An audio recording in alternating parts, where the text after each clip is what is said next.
대기업에 임원했던 사람도 택시 운전을 하고 있는 거죠. 그게 현실입니다. 공무원을 딱 그만두고 났는데 아직 연금은 못 탔는데 애들은 지금 뒷바라지를 해야 돼가지고 모아놓은 돈이 모자란 거예요. 내가 나이가 들어서 나의 노후 준비를 시작해서는 늦는다.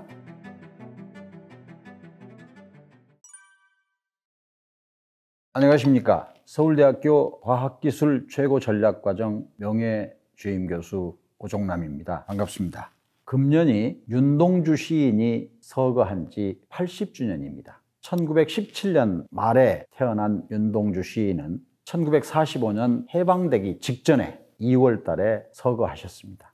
27년을 조금 더 살다간 윤동주 시인은 금년에 서거 80주기를 맞아서 여기저기서 시인을 추모하는 여러 가지 행사가 개최되고 있습니다. 저도 제가 만든 서울대학교 포럼에서 윤동주 시인을 공부하는 기회를 가졌습니다. 평양 숭실중학교 동급생이던 김형석 교수님은 많은 분들이 다 아시겠습니다만 100세가 넘은 오늘날도 생존해 계시면서 우리에게 많은 영향력을 끼치고 계십니다. 100세가 넘게 사시는 김형석 교수님 못지않게 27년여를 살다간 윤동주 시인도 우리에게 많은 영향력을 끼치고 계시지 않습니까? 그런데요, 유관순 열사나 가수 배호나 이런 분들은 다 짧게 살다 가셨지만 지금도 우리에게 영향력을 미치고 계십니다. 어쩌면 그분들은 짧고 굵은 인생을 사셨다고 이야기할 수 있습니다. 그렇다고 해서 우리가 김형석 교수님처럼 오래 살지만 가늘지 않은 인생을 살기는 쉽지 않습니다. 그래서 이왕에 오래 살게 된, 장수하게 된 우리의 삶을 어떻게 살아야 길지만 가늘지 않게 살 수 있을까 하는 생각에서 슬기로운 노후 독립이라는 책을 내게 됐습니다. 지금 우리나라의 노인 빈곤율이 어느 정도 심각하냐 하는 것을 우리나라와 비교할 수 있는 소위 OECD라고 하는 선진국 클럽에 비교해보면 노인 빈곤율의 수준이 다른 선진국들보다는 적어도 2배 이상 더 가난합니다. 여기서 빈곤이라고 하는 거는 세 끼 밥 먹을 게 없다는 의미의 빈곤이 아니고 어느 정도 나라 전체는 잘 살게 됐지만 나이 든 분들이 느끼는 빈곤감은 그와 달리 상대적으로 엄청나게 가난하게 느끼고 또 노후에 생활이 어렵게 되어 있습니다. 여러 가지 사정이 있습니다. 이따 천천히 말씀드리겠습니다만. 그렇기 때문에 우리나라에 그렇지 않아도 자살률은 2003년부터 선진국 클럽에서 가장 자살률이 높은데 특히 노인들의 자살률은 3배 정도 더 높은 수준입니다. 왜 자살하십니까? 원인을 생각해 보면 가장 첫 번째로 드는 이유가 경제적으로 어렵기 때문에 이렇게 이야기를 하고 있습니다. 우리 세대와 우리 부모 세대는 이런 삶을 살았습니다. 우리 부모 세대는 자식을 평균 5명, 6명 낳습니다. 제가 태어날 때 제 친구들의 형제간 수는 6명이었습니다. 조금 전문적인 용어를 빌리면 1960년에 우리나라 여성 1명이 낳는 평균 출산율, 그걸 합계 출산율이라고 합니다만 6명이었습니다. 그런데 최근에 아시다시피 대한민국의 합계 출산율은 1명도 모자라서 0.8명 이런 수준으로 떨어졌습니다. 그러니까 우리 부모 세대는 자기의 모든 것을 바쳐서 뒷바라지를 했습니다만 자식이 여럿이기 때문에 또 그 당시까지만 해도 효라고 하는 사상이 있었기 때문에 노인이 자식들과 어쩌면 3대까지도 같이 살아서 노인 빈곤이라는 걸 특별히 이야기할 필요가 없었습니다. 이제는 노인이 의지할 자식이 수가 줄어들었고 또 지금 자식들도 자기 살기도 힘들어요. 자식 기르느라고. 그러니까 효라는 이야기를 들어보기가 힘든 사회가 됐습니다. 그래서 홀로 사는 독거 노인이 많이 늘었습니다. 이러다 보니까 노인 빈곤율이 특히 높아졌고 혼자 살다 보니까 외롭고 경제적으로 어렵고 이래서 노인이 빈곤율이 높고 자살률이 높은 이런 현실이 됐습니다. 정부가 할 수 있는 것과 개인 입장에서 할 수 있는 걸로 나눠서 말씀드리겠습니다. 정부라는 게 여유가 있는 사람이나 또는 기업으로부터 세금을 받아서 나라를 지키는 국방도 하고 외교도 하고 나라 살림을 합니다만 그중에 중요한 것이 결국은 국민들을 위한 복지 아니겠습니까? 가난한 사람들에게는 도움을 주는. 그런데 정부가 생각했던 것보다 너무 오래 사는 속도가 빠른 거예요. 노인이 늘어나는 속도가 빠른 거예요. 그래서 정부의 예산으로 복지제도를 만들기에는 부족한 거예요. 그러면 연금이면 될 거 아니냐, 국민연금이면. 국민연금을 설계할 때 국민연금을 각출해가지고 얻는 수입에 비해서 국민연금을 지출해야 되는 받아갈 대상자가 커버렸기 때문에 국민연금도 고갈을 염려하고 있는 거예요. 이게 이제 나라 입장에서 복지 정책을 쓸 수 있는 예산이 한계에 봉착했다, 이렇게 말씀드릴 수 있지 않습니까? 개인 입장에서 예전에는 자식이라는 보험에 들었지 않습니까? 그런데 이제는 자식들이 자기 먹고 살기도 힘든데, 자기 자식 기르기도 힘든데 부모를 봉양하는 것은 어렵게 됐기 때문에 이제는 노인들이 정부의 복지 정책에 기대기도 어렵고, 그렇다고 해서 자식보험도 어렵고, 이런 세상이 됐기 때문에 현재 실정은 노인들의 노후 대비는 결국은 어렵게 됐다, 이렇게 말씀드릴 수밖에 없겠습니다. 취업은 왜 늦어지느냐? 60년대에 대한민국이 가난해가지고 한 30년 동안 고도 성장을 해서 하루에 1달러도 안 되던 1인당 소득이, 그런 나라가 이제 2017년에는 1인당 국민소득이 3만 달러인 시대가 됐지 않습니까? 그런데 빠른 속도로 경제가 성장할 때는, 경제 성장이라고 하는 거는 한마디로 말하면 일자리가 많이 생긴다는 거 아닙니까?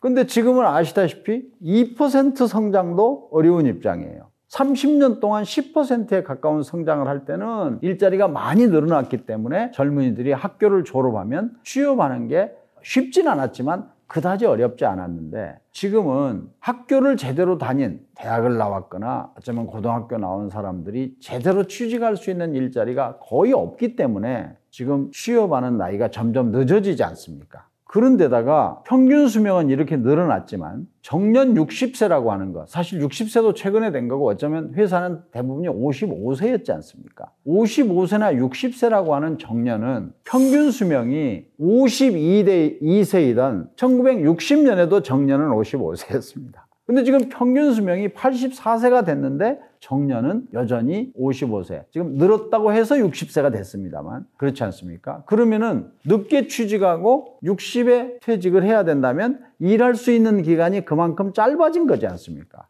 그럼에도 불구하고 60세에 퇴직을 하고 나서도 살아야 되는 기간은 84세가 됐고 앞으로 90세까지 살 거고, 어떤 사람은 또 100세까지 산다 그러니까 더 오랜데, 한마디로 말씀드리면 퇴직을 해서 월급은 끝났는데 그동안에 모아놓은 걸 가지고 까먹으면서 살아야 되는 시간이 30년 이상이 남게 된 이런 현실입니다. 없다고 하면 모두가 다 망하겠죠. 그래서는 안 되겠죠. 우리가 오늘 논의하고자 하는 거는, 자, 일할 수 있는 기간은 짧아졌다, 은퇴 연령은 늘어나지 않았다, 그런데 은퇴하고 나서 살아야 되는 기간은 계속 늘어나고 있다? 그러면 은퇴 전에 어떤 식으로 살아야 은퇴 후에 망하지 않겠는가, 슬기로운 삶을 살겠는가 하는 거를 오늘 논의하고자 하는 거 아니겠습니까? 그렇죠. 근데 이제 지금 예를 들어서 오늘 이 프로를 보고 계시는 40대 중반의 기업인을 생각하겠습니다. 45살이에요. 그분은 아니 내가 정년이 15년이나 남았는데 지금부터 은퇴라는 이야기를 재수없게 계속하고 있어요? 이렇게 말할 수도 있습니다. 그런데 다시 한번 생각해 보세요. 45세면 정년이 60세라면 일할 수 있는 시간, 모아서 대비할 수 있는 시간은 15년 있는 거죠. 근데 60부터 90세까지 산다면 30년은 수입이 없는 거죠. 수입이 없다는 건 노동 수입이 없다는 거예요. 월급이 없다는 거예요. 그러면 그때까지 모아놓은 60세에 환갑 때 손에 쥐고 있는 돈을 가지고 일단 그 뒤에 30년을 살아야 되잖아요. 그러면은 지금부터 열심히 모아서 15년을 저축해 놓은 걸로 살아야 될 시간은 45년이잖아요. 그러니까 지금부터 노후에 준비를 하지 않으면 환갑을 맞아서 정년퇴직을 하고 월급이 떨어졌을 때 어떻게 살 거냐 하는 준비를 지금부터 해도 빠르다고 하기가 힘들지 않겠습니까? 우선 대기업 먼저 말씀드리겠습니다. 우리나라에 월급을 받고 있는 사람이 대략 한 2,200만 명 정도, 2,000만이 조금 넘습니다. 많이 조금 넘는 월급쟁이, 샐러리맨 가운데 대기업은 과연 얼마나 많이 다닌다고 생각하십니까? 그렇게 많지 않겠죠. 그 다음에 또 문제는, 대기업은 월급을 많이 받으려면 임원이 돼야 되는데, 임원이 된다는 뜻은 60세 정년이 보장되지 않는다는 뜻입니다. 그래서 임원에 농담 섞어서 말을 하면 별칭은 임시 직원입니다. 매년 다음에 주주총회에서 불러주지 않으면 집에 가는 거죠. 직원은 60세 정년까지 노동법에 의해서 보장되지만 임원이 되는 순간 자기들끼리 임시 직원이라 그래요. 언제 나갈지 모르는 거예요. 그러면은 대기업에 근무하는 사람이든 중소기업에 근무하는 사람이든 이게 처지가 별반 차이가 나지 않는구나 하는 생각을 하실 수 있겠죠. 그 다음에 공무원. 공무원도 똑같은 거예요. 공무원은 예전에는 공무원을 하는 동안의 월급은 적었지만 공무원이 끝나고 나면은 그래도 죽을 때까지 국민연금보다는 조금 더 많이 주는 공무원연금이 보장된다. 이렇게 이야기를 했었습니다. 공무원연금은 사용자가 정부지 않습니까? 자기가 반 내고 정부가 반을 내는데. 근데 이런 식으로 공무원도 예상보다 오래 살게 됐기 때문에 정부 입장에서 비용을 부담해야 되는 세금 걷어가지고 정부 입장에서 보면은 당연히 힘들어지겠죠. 오래 사니까. 아니 60에 그만두고 90까지 살면은 공무원으로 일한 기간보다 어쩌면 더 연금을 더 줘야 되잖아요. 그래서 공무원도 연금 개혁을 해가지고 예전처럼 공무원 그만두면 바로 연금을 주는 게 아니라 60세가 넘을 때부터 연금을 주기 시작한다든가 언제 시작했냐에 따라서. 그래서 사실은 55세에 그만둔 내 후배 하나는 공무원을 딱 그만두고 났는데 아직 연금은 못 탔는데 애들은 지금 뒷바라지를 해야 돼가지고 지금 힘든 상황에 처해 있는 후배도 있어요. 그렇게 생각하면 우리나라에 있는 모든 사람이 공무원이든 대기업에 다니는 사람이든 중소기업이든 누구든지 간에 이렇게 빠른 속도로 고령화가 되는 이런 사회에서 각자가 자기 스스로 철저하게 준비하지 않으면 노후의 장수라고 하는 것은 축복이 아니라 재앙일 수도 있겠다 하는 경각심을 불러일으키기 위해서 지금 말씀을 드리고 있습니다.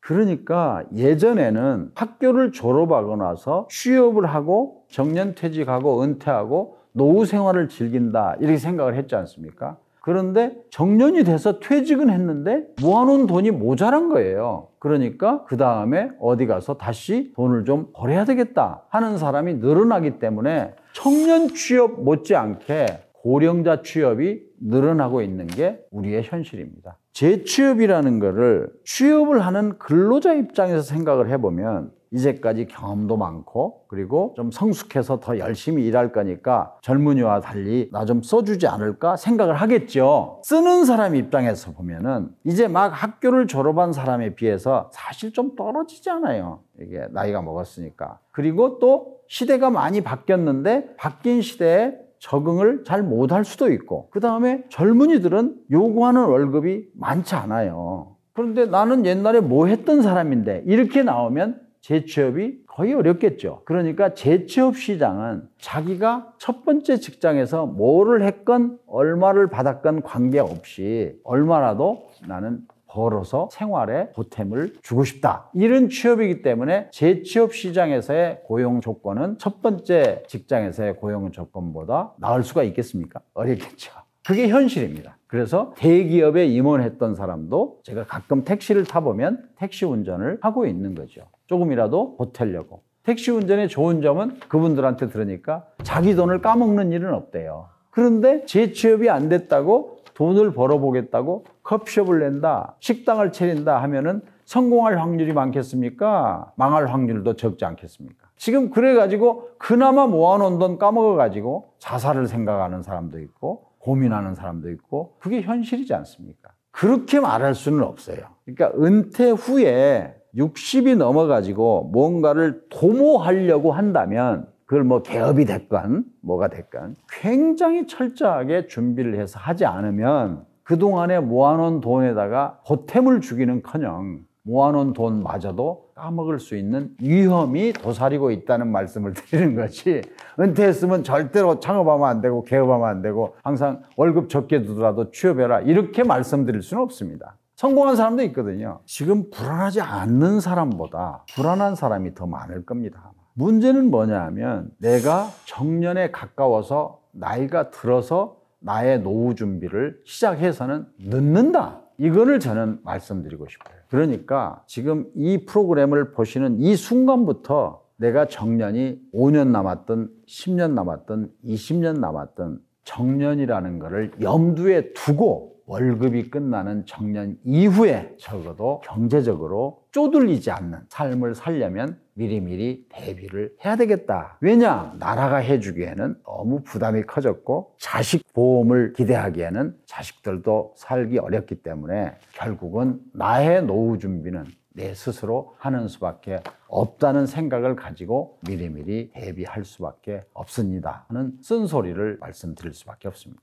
1차 베이비 부모 한 900만, 2차 베이비 부모 한 800만을 합해서 은퇴기에 접어들었으니까 그 사람들은 앞으로 어떻게 살아야 될까? 100세 시대라고 하는 게 우리 모두가 바라던 장수 시대가 됐지만 장수가 되면 다 축복일 줄 알았는데 재앙이 될 수도 있는 위험이 도사리고 있는 거예요. 말초 세대라고. 효도를 한 마지막 세대이면서 효도를 받지 못하는 처음 세대라고 이렇게 자조 섞인 표현을 하는 사람도 있습니다.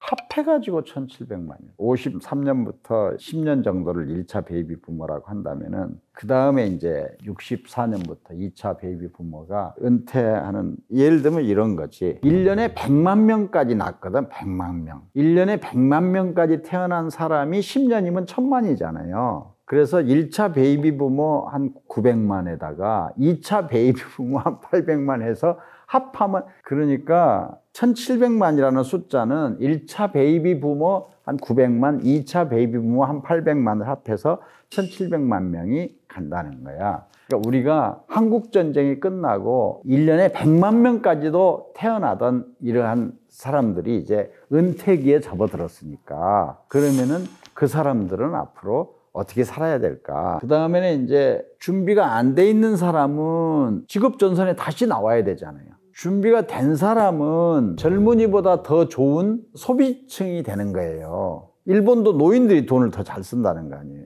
우리도 이제 젊은이들보다 노인들이 더 잘 쓰고. 양극화가 돼 있는 거예요, 거기서. 모아놓은 사람들은 고급 소비자층이 되는 거고, 우리나라의 그림이 두 개로 나눠져 있는 거예요. 한 사람은 우아한 식당에서, 레스토랑에서 멋진 밥을 먹고 있고, 밖에서는 지금 80 언저리에 있는 할아버지 할머니가 니아까를 앞에서 끌고 돼지 줍고 있는 거예요, 그게.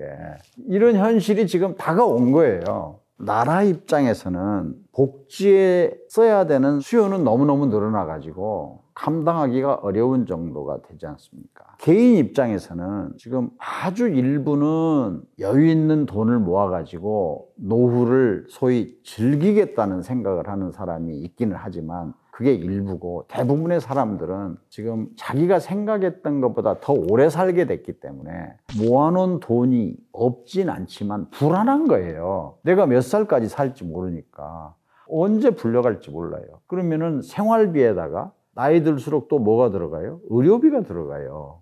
그러니까 이 100세 시대라고 하는 게 우리 모두가 바라던 장수 시대가 됐지만 장수가 되면 다 축복일 줄 알았는데 이게 재앙이 될 수도 있는 위험이 도사리고 있는 거예요. 그래서 슬기로운 노후 독립을 준비해야 된다. 우리나라의 복지 제도의 기본 틀이 부양할 자식이 없는 사람한테 기초생활비를 주지 않아요. 그런데 내가 종로 상가에 있는 무료급식소를 가보면 할머니 할아버지들이 하루 한 끼 거기서 드시고 때우는 사람도 있어요. 그러면 그 사람들이 뭐예요? 자식 뒷바라지 하느라고 올인한 거잖아요. 자식이 있어요. 근데 부모를 돌보지 않아요. 자식이 아예 없으면 사실은 기초생활비를 받아가지고 생활이 돼요. 근데 나는 자식이 있는데 안 도와준다는 말을 또 하기 싫어서 빈곤하게 사는 거예요. 이런 현실이에요, 지금. 근데 그 사람들이 누구냐 이거지. 그 사람들이 이 나라를 이렇게 잘 살게 만들어 놓은 주역이었던 사람들인데, 나라는 이렇게 잘 살게 만들어 놨는데 자기 자신이 자식 뒷바라지 하느라고 노후 준비를 못했기 때문에 빈곤해졌고 지금 무료 급식소에 와서 때우고 있는 사람도 있다 하는 안타까운 현실인 거죠. 지금 자식도 바빠요. 자기 스스로 할 수밖에 없다는 현실. 나라가 책임져 주기에는 나라가 이제 부담이 너무 많잖아요. 자식 보험을 기대하기에는 거의 힘들잖아요. 그러면 결국은 자기 노후는 자기 스스로 해야 된다. 그래서 세간에 유행하는 말이 있는데 그거를 우리 세대가 샌드위치 제너레이션이다. 샌드위치 제너레이션이다. 왜 샌드위치 제너레이션이냐? 부모를 봉양하면서 자식을 양육해야 되는 양쪽 부담을 동시에 지고 있잖아요. 그러면 내가 나중에 진짜 노인이 됐을 때 내 자식 세대가 나를 봉양해 줄까? 안 되잖아요. 그래서 샌드위치 세대를 그렇게 어렵게 이야기하지 않고 말초 세대라고, 효도를 한 마지막 세대이면서 효도를 받지 못하는 처음 세대라고, 말초 세대라고 이렇게 자조 섞인 표현을 하는 사람도 있어요. 그래서 내가 전에 아침마당에서 한번 KBS 아침마당에서 이 말을 했더니 사람들이 막 웃더라고요. 그래서 내가 노래를 불러줬어요. 노래를. 그때 조용필의 그 겨울의 찻집이라는 노래를 내가 생방송에서 불렀어요. 이금희 씨하고 김재원 씨였는데 어떡하겠어요? 생방송인데 제지할 수도 없잖아요. 조용필의 그 겨울의 찻집에 보면은 가사 중에 이런 대목이 나와요. 웃고 있어도 눈물이 난다. 그게 나무의 이야기인 줄 알고 말초 세대라 그러니까 농담인 줄 알고 웃었는데 생각해보니까 내 얘기잖아요. 그렇게 웃긴 적이 있는데 웃을 일이 아니잖아요, 사실. 뭐 일부러 계획했던 건 아니잖아요. 근데 베이비 부모 세대는 어떻게 해서 여기까지 왔냐 하면 베이비 부모 세대의 부모님들의 자식을 위한 철저한 교육열 덕분에 오늘날 여기까지 온 거잖아요.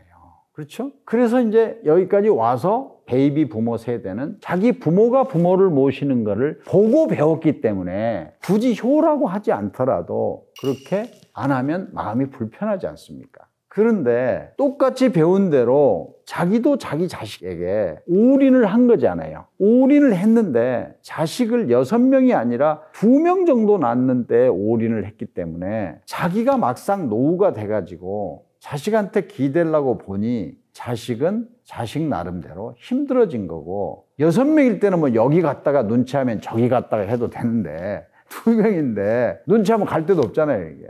하나는 더욱 그렇지. 그래가지고 힘들어진 거. 거기다가 더 중요한 거예요. 1960년에 우리나라의 평균 수명은 52세였어요. 그러니까 환갑 전에 대부분 돌아가실 때 정년이 55세였던 거예요. 근데 지금은 84세예요, 평균 수명이. 정년은 똑같잖아요? 뭐 늘어봤자 60이지 않습니까? 그런 입장에서 보면은 너무 오래 사는 거예요. 표현이 좀 미안한데. 너무 오래 산다는 건 좀 미안한데. 장수 다 우리가 바라던 건데. 그러다 보니까 실제로 일하는 기간에 비해서 일 안 하고 월급 못 받고 살아야 되는 기간이 너무 길어졌기 때문에 베이비 부모 세대의 어려움이 샌드위치 세대, 말초 세대가 된 거죠.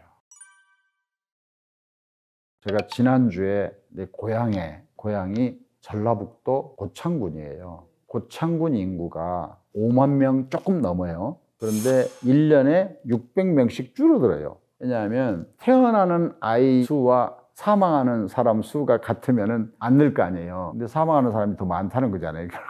그러니까 1년에 600명씩 돌아가시긴 한데 베이비 부모를 포함해서 돌아가시는데 안 나니까. 그런데 내가 우리 고창 군수한테 들은 건데 그분 말씀이 고창군의 인구가 5만 명인데 65세 넘는 소위 노인이 40% 2만 명이라는 거예요. 그러면은 일해서 개인 가족이 아니라 고창군이라고 하는 단위를 볼 때도 일해서 어른을 부양해야 되는 인구에 비해서 일손을 사실상 놓아야 되는 나이에 65세 이상이 10명 중에 4명이라는 거 아니에요. 그러니까 앞으로 가면 갈수록 힘들지 않겠습니까? 그거를 인구학에서는 고령이라는 단어를 쓰는데 65세 이상 인구가 7% 100명 중에 7명일 때를 고령화 사회, 에이지잉 소사이어티라 그래요. 고령화. 14%가 넘으면 고령사회, 에이지드 소사이어티라 그래요. 2배죠. 21%라고 말하기는 좀 애우기가 어려우니까 20%를 정했는데 20%가 넘는 거를 초고령사회, 슈퍼 에이지드 소사이어티라 그래요. 아까 말씀드렸죠. 고창군이 20%가 아니고 40%라고. 그러면 이미 지방의 군 단위는 거의 대부분이 초고령사회가 됐을 뿐만 아니라 2배까지 된 거 아니에요. 지금 아세요? 우리나라가 2024년에 우리나라 전체 인구 5천만 중에 1,000만이 20%가 65세가 돼가지고 대한민국이 초고령사회가 됐어요. 2024년에. 언제 고령사회였냐? 14%. 그러면은 2017년에 우리나라가 14%가 세요. 한국은 2000년이 중요한데 2000년에 7%가 넘어서 고령화 사회가 됐습니다. 2017년에 14%가 넘어서 고령사회가 됐습니다. 2024년에 초고령 사회가 이미 된 거예요. 다른 거 1등하면 좋겠는데 이거 안 해도 괜찮은 건데 이게 1등한 거예요. 오래 살게 됐고 신생아는 없기 때문에 전체 인구 중에 65세 이상이 차지하는 비율이 20%가 2024년에 넘어서 초고령 사회가 됐습니다. 그래서 이제 굉장히 중요한 말씀인데 지금까지 말씀드린 내용이 주로 어두운 면을 말씀드린 거예요.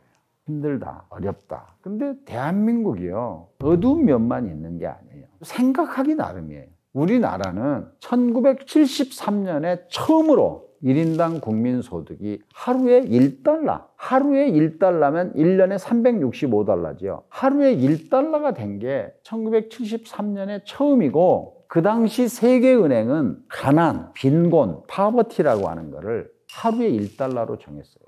한 나라의 1인당 국민소득이 하루에 1달러가 되면 세 끼 밥은 먹는다. 우리 당군 할아버지가 조선이라는 나라를 설립한 게 4300년 전이라 그러는데 세 끼 밥 먹은 거는 50년밖에 안 돼요. 그런데 왜 이렇게 다 불행하게 느끼느냐? 그 당시는 춥고 배고팠는데 지금도 배고픈 사람이 있지만 대부분이 배는 덜 고파요. 근데 왜 배가 아프냐? 더 잘 사는 사람을 보면서 배가 아픈 거예요. 그거를 상대적 빈곤감이라고 해요. 그래서 우리가 지금부터 고민해야 되는 거는 경제적으로 쪼들린다고 말하지만 나라 전체로 보면 2017년에 1인당 국민소득 3만 달러가 된 나라가 적어도 선진국이 된 거예요. 그러면 어떻게 하면은 노후를 슬기롭게 보낼 거냐 하는 물질적인 이야기 아닌 이야기가 필요한 거예요.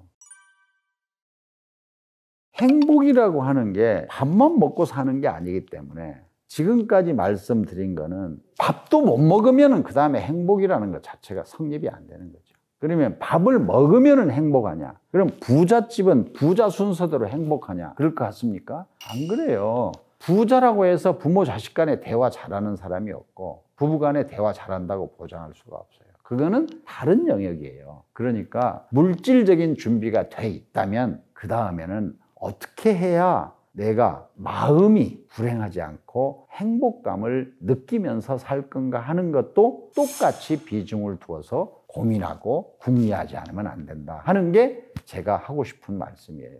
우리들은 어려서 자랄 때 부모가 하라면 했지 잘못하면 매 맞았지 부모한테 반항하는 사람은 많지 않았습니다. 물론 그때도 반항아도 있었고 문제아도 있었지만 지금은 부모가 기를 때 그렇게 안 길러요. 하나나 둘밖에 없기 때문에 전부 왕자 공주처럼 길러요.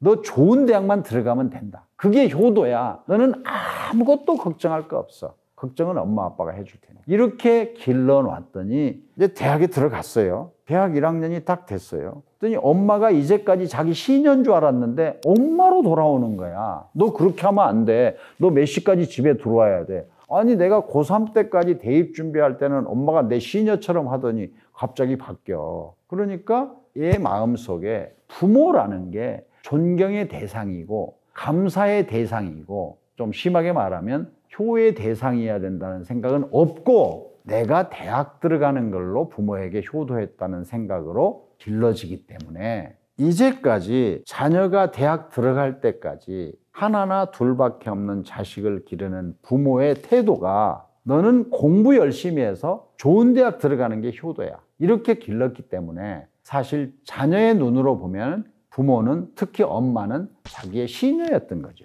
그러다가 대학에 들어가고 나니까 갑자기 엄마로 돌아와서 잔소리를 하고 태도가 바뀌는 거예요. 그러니까 부모와 자녀 간의 대화는 어려운 거예요. 그렇지 않겠어요? 그래서 저는 대학 들어가기 전에부터 자녀를 대학만 들어가는 게 효도다 이렇게 가르치지 말고 인간으로서 가르쳐야 된다. 집에서 그렇게 배웠으니까 왕자 공주처럼 자랐으니까 밖에 나가서도 갑자기 바꾸기 힘들지 않겠습니까? 그러니까 대기업에 입사했는데도 불구하고 갑자기 어른이 되겠습니까? 엄마 밑에 어린이니까 그렇게 힘들게 들어간 대기업에서 3년 이내에 자진해서 퇴사하는 숫자가 30%라는 거는 우리한테 뭘 말해줍니까? 자녀 교육이 잘못됐다. 그렇게 기르면 안 된다 하는 것을 가르쳐 주지 않습니까?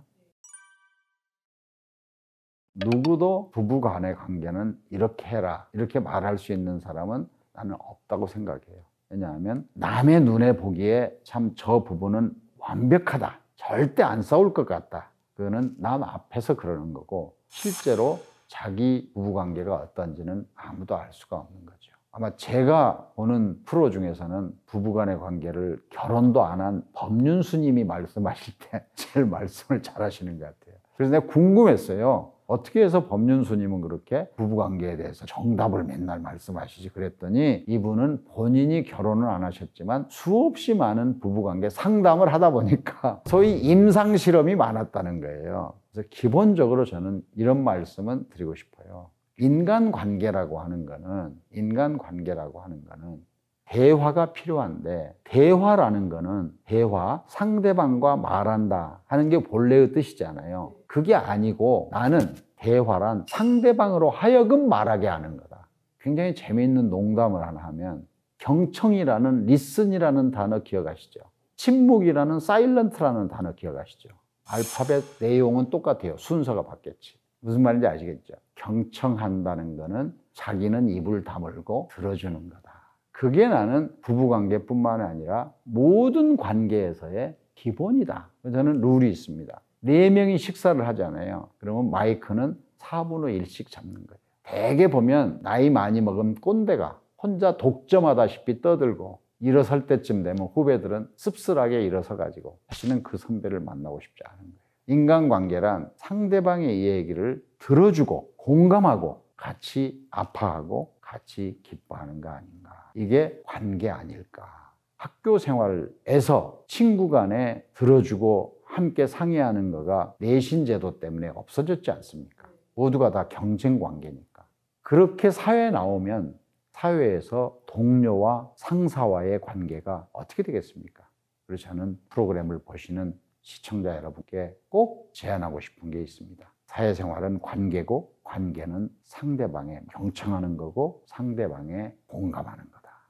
어쩌면 100살까지 살아야 될지도 모르는 장수시대에 어떻게 살아야 슬기롭게 노후를 지낼 수 있을까? 나이가 들수록 지식에 대한 욕구를 버리지 말아라. 다른 하나는 상대방의 의견은 나와 다를 수 있다. 걔는 나하고 틀려 그러잖아요. 틀린 게 아니죠. 그래서 다름을 인정하는 거. 우리나라가 장수국가가 되게 해주십시오. 기도한 사람 없어요. 각자가 열심히 일하다 보니까 세 끼 밥도 못 먹던 나라가 세계가 K자만 들어가면 주목하는 K-팝, K-드라마, K-뮤직, K-푸드까지 이렇게 된 거예요. 그러면 기왕에 우리는 90살까지 사는, 어쩌면 100살까지 살아야 될지도 모르는 장수시대가 온 거죠. 이 장수시대에 어떻게 살아야 슬기롭게 노후를 지낼 수 있을까 하는 게 지금부터 이야기하고자 하는 테마인 거예요. 많은 사람들이 우리가 어렸을 때는 오래 살으라고 빌어줬어요. 그거는 당연히 장수가 축복이라고 생각한 거지 않습니까? 살다 보니까 60 환갑을 맞았을 때 월급 못 받는 나머지 인생이 준비가 안 돼 있다면 재앙일 수도 있는 거죠. 문제는 장수가 좋다 나쁘다가 아니라 장수가 재앙이 안 되도록 하려면 1. 환갑 전에 어떻게 준비해야 되냐, 2. 장수 시대에 어떻게 어떤 자세로 살아야 되냐, 이런 거를 고민하자는 거죠.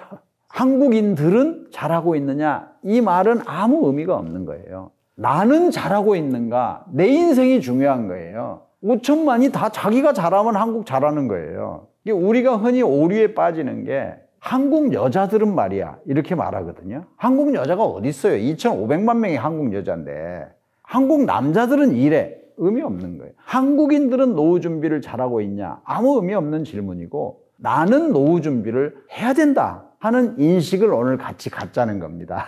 노후 준비는 이 정도면 됐다 하는 거는 없어요. 자기가 정하는 거예요. 어떤 신문을 보니까 40세 기자가 쓴 게 있어요. 최소한도 노후에 괜찮게 살려면 7억 원은 있어야 된다, 현금이. 또 어떤 사람은 아니야, 7억 원까지는 아닐걸, 5억 원은 있어야 된다, 이런 사람이 있어요. 근데 나는 4억 원밖에 없어요.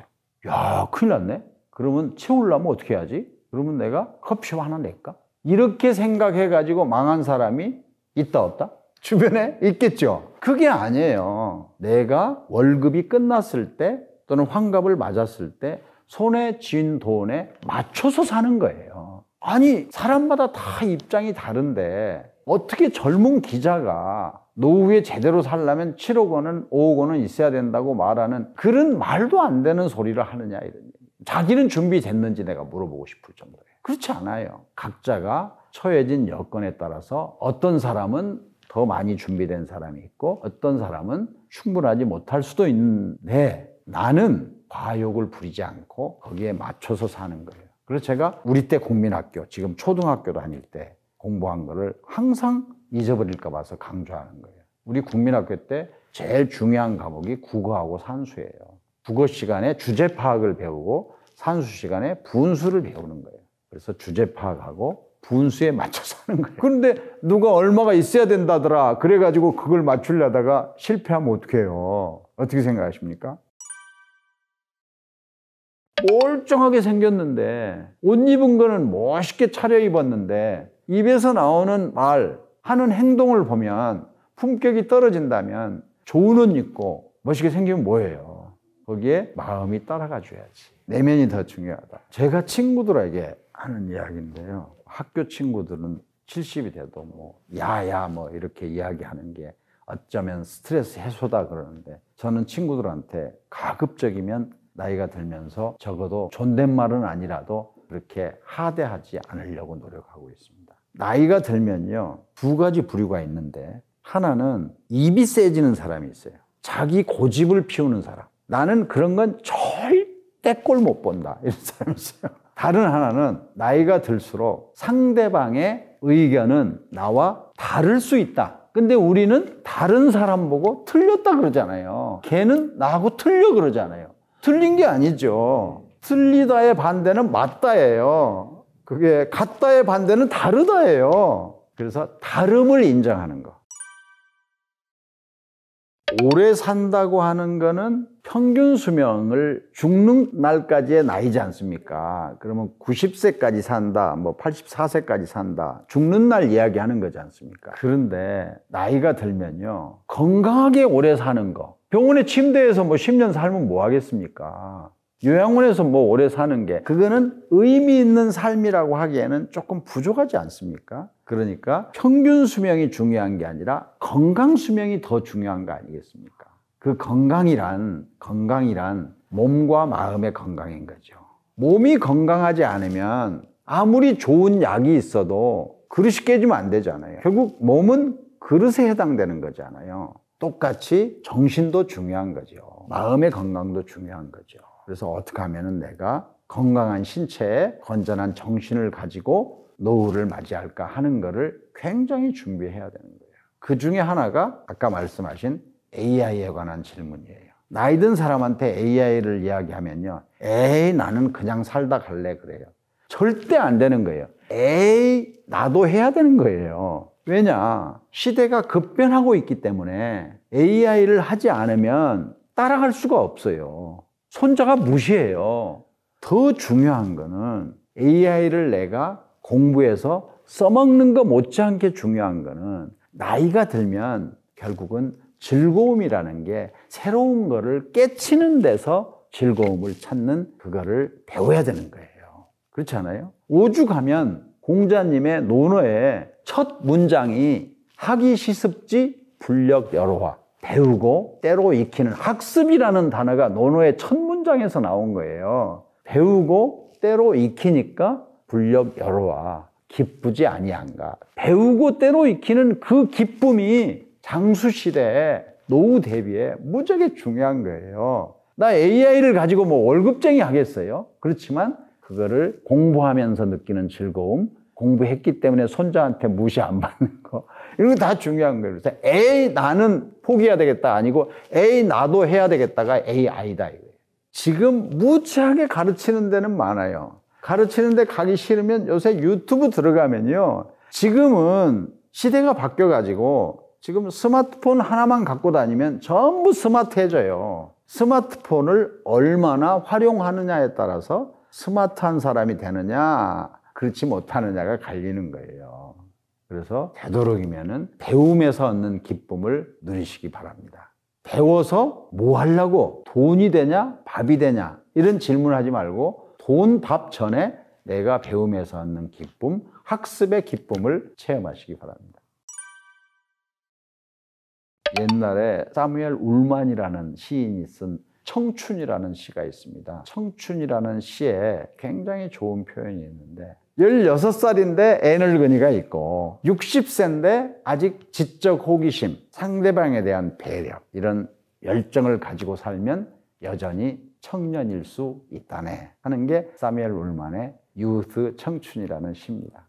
그러니까 나이가 들수록 새로움에 대한 욕구, 그거를 스티브 잡스는 스탠포드 대학 연설에서 스테이 헝그리, 항상 갈구하라, 지식에 대한 욕구를 버리지 말아라, 스테이 헝그리라고 표현을 한 거지 않습니까? 그래서 저는 노후에 행복하게 살려면 항상 새로운 거를 배우는 자세로 하고, 배워서 뭐 할 건데, 배워서 남주자가 내 모토예요. 그러면은 이 사회가 조금씩 더 지식이 넓어지는 거잖아요. 그래서 배운 거를 내가 나눈다고 해서 내게 하나도 안 줄어요. 제일 중요한 게 행복이라고 하는 거는 어디서 오는 거냐면 자기가 바라는 거를 성취하는 데서 얻는 거지 않아요? 그렇지 않아요?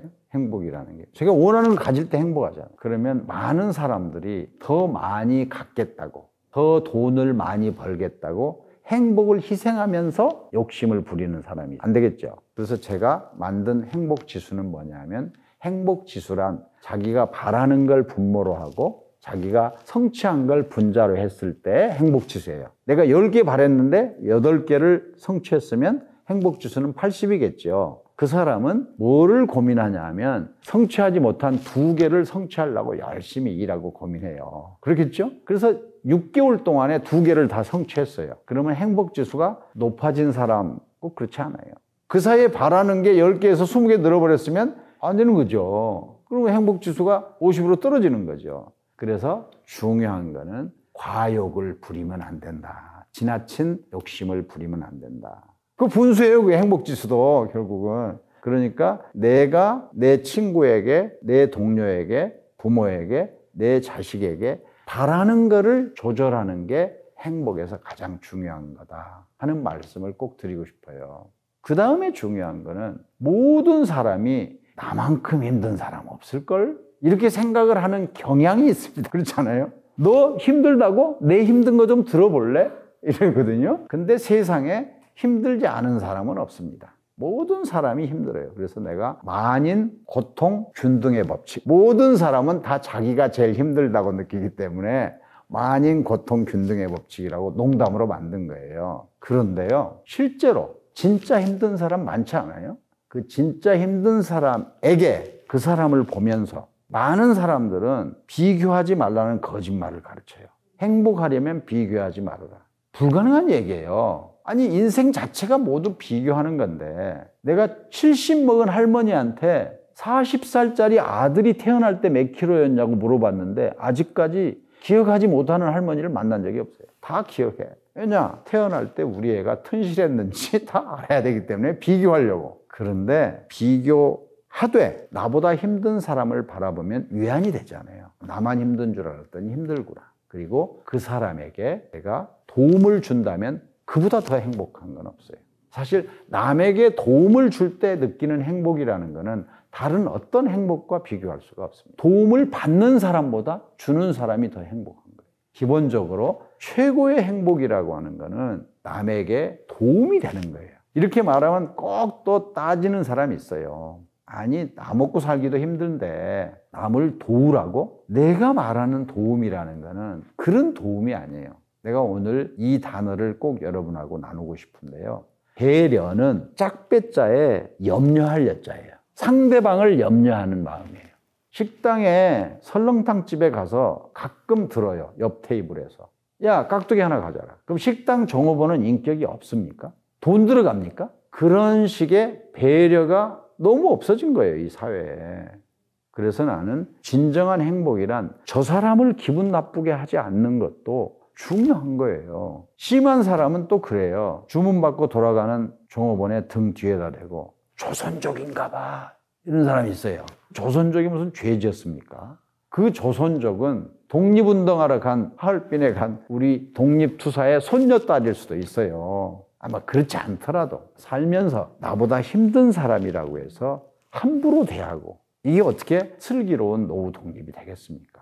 우리 사회가 필요한 거는 1인당 국민소득이 3만 달러가 4만 달러가 되고 5만 달러가 되는 게 아니고 우리 사회에 보다 나은 사람이 보다 힘든 사람을 배려하는 것, 이거를 회복해서 조금 더 따뜻한 사회를 만드는 것이 원래 주제입니다. 저는 원래 깡촌놈 출신이에요. 제가 한국전쟁에서 태어났는데 우리 아버지가 군대에 계셨어요. 태어난 지 1년 만에 휴가도 못 오고 전사하셨어요. 그래서 저는 아버지 얼굴을 본 적이 없어요. 우리 어머니는 졸지에 청산 과부가 되신 거예요. 근데 만약에 제가 나 어느 집의 아들로 태어나게 해주십시오 그랬다면 그 집 안 택했을지 몰라요. 근데 태어나고 좀 커보니까 아버지 안 계신 거예요. 호르몬이 외화된 거예요. 다시 말하면 어느 누구도 이 집의 아들로 딸로 태어나게 해주십시오 기도해가지고 태어난 사람 없어요. 그렇죠? 제가 언제 죽을지 안다면 거짓말이에요. 하나님은 그렇게 친절하지 않아요.